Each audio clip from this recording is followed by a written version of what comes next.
You know, everywhere we go in Utah, we find petroglyphs, and this is no exception. Hello, everybody. I'm Kevin Mortensen. And I'm Gina Mortensen. And welcome to At Your Leisure. Where are we today? We're at Lower Calf Creek Falls, and it's a hot one today, so. Well, I would say it's hot, but it's Water. 80, 90. That's hot for Gina. So we've got a whole carload of kids today. We decided they're out of school, they need something to do. We're going to take them out and we're going to burn off some COVID. I could use it. I need to burn off some chocolate, but really, $5 for a carload of kids can't do much worse. Calf Creek Falls is a great hike. It's level, 3.5 in, 8.5 out, actually 3.5 back out. It's not a hard hike, it's not strenuous, but this is a place where you come and you see the best of Utah. You're hiking through oaks and the beautiful red and white cliffs, following a beautiful creek that have fish in them, and at the end, there's an amazing waterfall and a cold, clear pool of water for the kids to swim in. And our kids have found shade up the trail, and I think I want to go find it with them. Yeah, they're done. They're ready to go. And if you've never been here before, come along with us and enjoy the scenery and enjoy the show.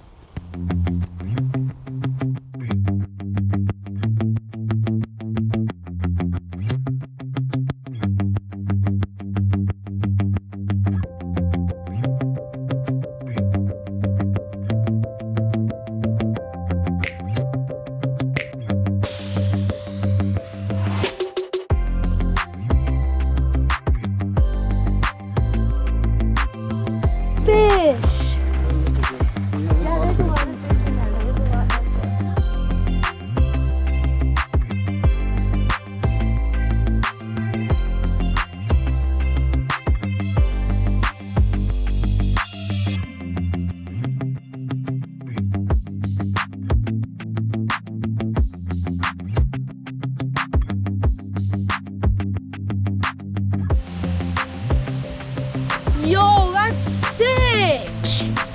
Whoa, that's crazy.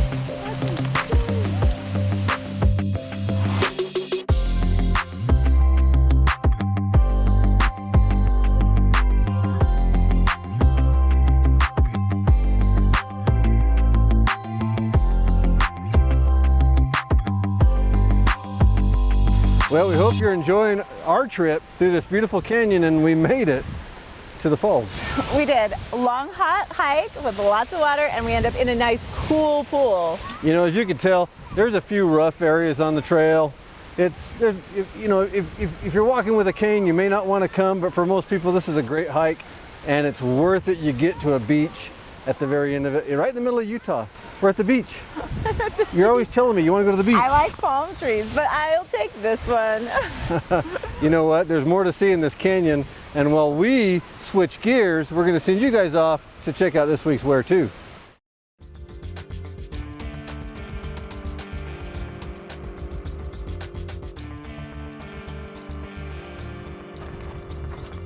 Well, welcome back to At Your Leisure. Gina, can you imagine this, making your way across the plains in this?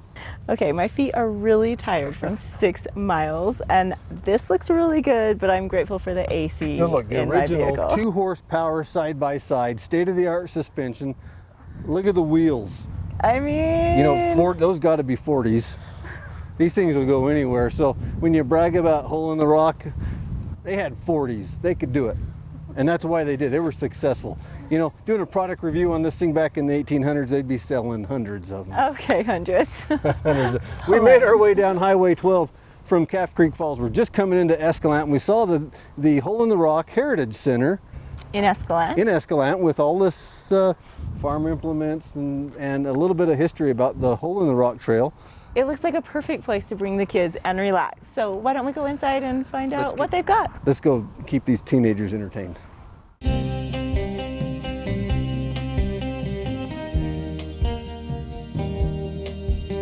So the Escalante Heritage Center is a private nonprofit organization dedicated to the preservation of the history of Escalante and surrounding areas. And we tell the story of the Hole in the Rock pioneers that went through just after Escalante was settled. We have a small visitor center / museum, a little campground, and purpose here is for us to tell that story for those people who want to know more before they go to the Hole in the Rock, or if they are unable or unwilling to brave the road to the Hole in the Rock, then they can get a pretty good idea of what happened on that trek by stopping here at the Heritage Center. So the Hole in the Rock was a route for some pioneers that were called to settle the southeastern part of Utah. The idea behind that was that it was a shortcut. They didn't want to take a southern route down through Arizona. They figured it would take too long, there was not enough water. A northern route, there wasn't enough grass for their livestock, and they figured that it would take too long to go that way. So they scouted this out, found a crack in the rock down on the lower end of the Escalante Desert where they figured they could build a road and cross over the Colorado River and get to what is now Bluff, Utah. The trip was supposed to take 6 weeks and it ended up taking 6 months. There were about 80 wagons, 250 people roughly that went down through there. Escalante is at the center point of a lot of different trails, and so from here you can head out in lots of different directions. Take Highway 12 both directions, and there's lots of different places for people to see.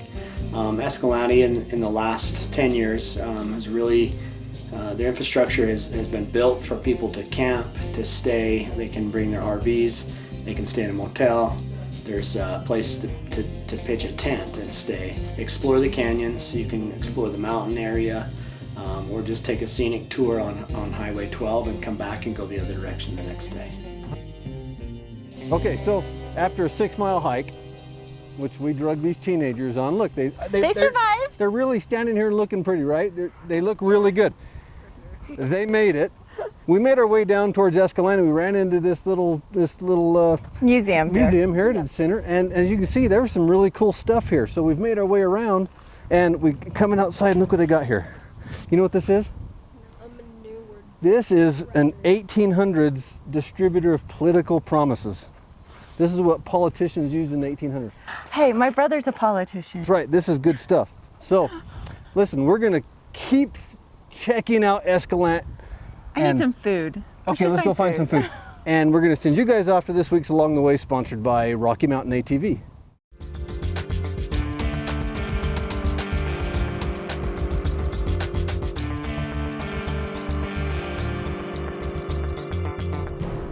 Welcome back to At Your Leisure. We've just found the most wonderful place to have some ice cream and enjoy the town of Escalante. And while we look around and enjoy this town, we're going to send you off to find out this week's sticker winner. This week's sticker winner was submitted to us on Facebook by Mark Prestridge, and looks like he's going to win a new Clearly Tough windshield for his rig. Clearly Tough offers the strongest windshields on the market. Visit clearlytough.com for more information. And it looks like Mark is going to win a bonus $100 gas and gift card from the folks at Eagles Landing, which is the best place to fuel up for your next adventure. Congratulations, Mark, and be sure to call us on Monday at 801-947-8888 to claim your prize. Now let's take a look at our Trail of the Week. This week's Trail of the Week is the Castle Cliffs OHV Trail in Washington County. The Castle Cliffs Trail is a scenic desert ride in a unique corner of southwest Utah, where the Great Basin transitions into the Mojave Desert. For more information on this or any of the other trails that have been completed on the Trails 360 program, visit outsiders.zone. Now, let's take a look at next week's show. Next week, Chad and Rhea are headed to Jorgensen's to ride the ATV trails. But with everything Jorgensen's has to offer, will they ever make it out the door? Then, we're getting back in the UTVs and scrambling through some rocks as we hit another one of the 50 trails in 50 weeks in an attempt to check out some ancient ruins. Finally, we're heading down to Delta for some high-octane UTV competition that is sure to get you on the edge of your seat. Well, you don't want to miss next week's show, but look at this view. That is absolutely amazing. Can you believe that? No, it's gorgeous out there. There's a reason why they call Highway 12 Scenic Highway 12. It's because of that. People come from all over the world to see it. So we've had a great day today. Unfortunately, we're out of time. It's terrible having just a half an hour to show you guys everything that's out here. We're not going to be able to show it to you. You're going to have to come out and experience this yourself. You know what they say about Highway 12? Yes, I do. There's something around every bend. You just have to get out there and create it yourself. At your leisure.